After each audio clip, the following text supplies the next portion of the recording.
السلام علیکم ورحمۃ اللہ۔ سورہ نساء مدنی صورت، 5ویں سپارے کا دوسرا رکوع، آیت نمبر 29۔ اعوذ باللہ من الشیطان الرجیم، بسم اللہ الرحمن الرحیم۔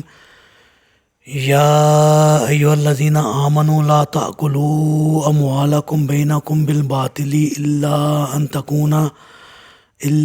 تکون تجارۃ عن تراض منکم ولا تقتلوا انفسکم ان اللہ کان بکم رحیما۔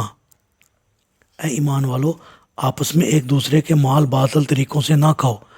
درست صورت یہ ہے کہ باہمی رضامندی سے آپس میں لین دین ہو اور اپنے آپ کو قتل نہ کرو، بلا شبہ اللہ تم پر نہایت مہربان ہے۔ جی،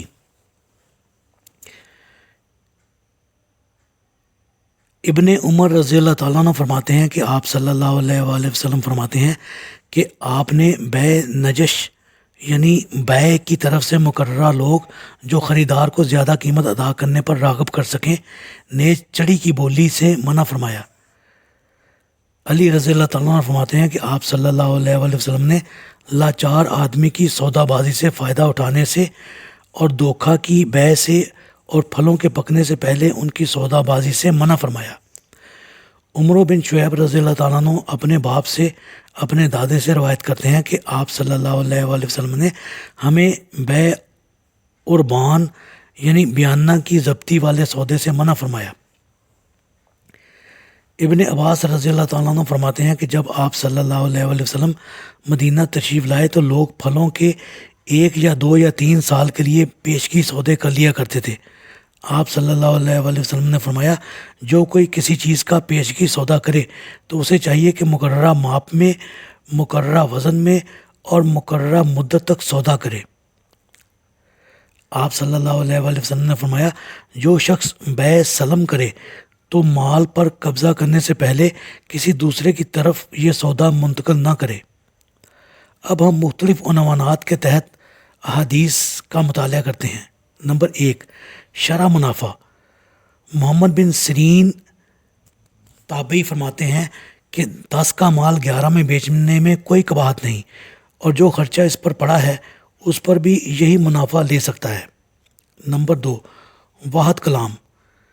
سیدہ کہلا رضی اللہ تعالیٰ عنہ ام انمار کہتی ہیں کہ میں نے کہا کہ یا رسول اللہ صلی اللہ علیہ وآلہ وسلم، میں خرید و فروخت کیا کرتی ہوں، اور جو چیز مجھے خریدنا ہوتی ہے اس کے کم دام لگاتی ہوں، پھر دام بڑھاتے بڑھاتے اس قیمت پر آ جاتی ہوں جو میرا مقصد ہوتا ہے۔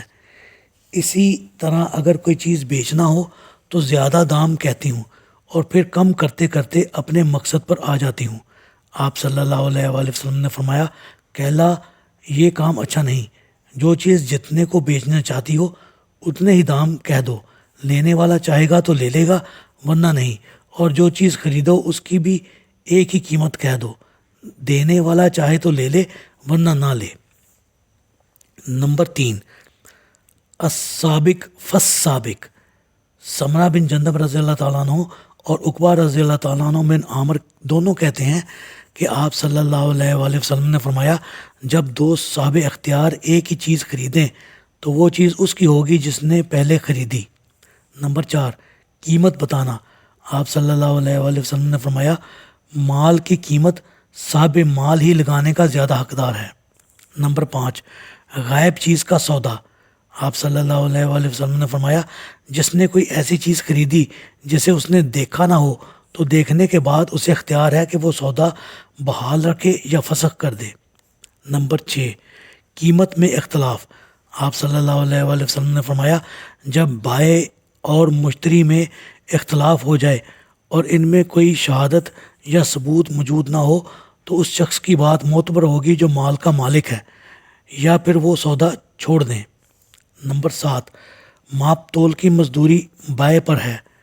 عثمان رضی اللہ تعالیٰ عنہ کہتے ہیں کہ آپ صلی اللہ علیہ وآلہ وسلم نے فرمایا، جب تو بیچے تو ماپ کر دے اور خریدے تو ماپ کر لے۔ نمبر 8، خرید کردہ مال کا تاوان۔ عبداللہ بن عمر رضی اللہ تعالیٰ عنہ فرماتے ہیں کہ بیع کے وقت جو مال موجود تھا اگر مشتری اسے بائع کے پاس چھوڑ جائے اور وہ تلف ہو جائے تو تاوان خریدار پر پڑے گا۔ نمبر 9، کج بحث جھگڑالو۔ سیدہ عائشہ رضی اللہ تعالیٰ عنہ کہتی ہیں کہ آپ صلی اللہ علیہ وآلہ وسلم نے فرمایا اللہ کے ہاں سب سے ناپسندیدہ شخص کج بحث جھگڑالو ہے، جو خواہ خواہ جھگڑے کا پہلو پیدا کر لیتا ہے۔ نمبر 10، حبا کردہ چیز کو خریدنا۔ سیدنا عمر رضی اللہ تعالیٰ عنہ کہتے ہیں کہ میں نے ایک گھوڑا مجاہد کو دیا، اس نے وہ گھوڑا کمزور کر دیا اور بازار میں فروخت کرنے کے لیے لے آیا۔ میں نے چاہا کہ اب یہ سستے داموں مل رہا ہے تو خرید لوں۔ میں نے آپ صلی اللہ علیہ وآلہ وسلم سے پوچھا تو آپ نے فرمایا اسے مت خریدنا، خواہ وہ تجھے 1 درہم میں دے دے، کیونکہ اپنے صدقے کو واپس لینے والا اس کتے کی طرح ہے جو کہہ کر کے پھر اسے چاٹ جاتا ہے۔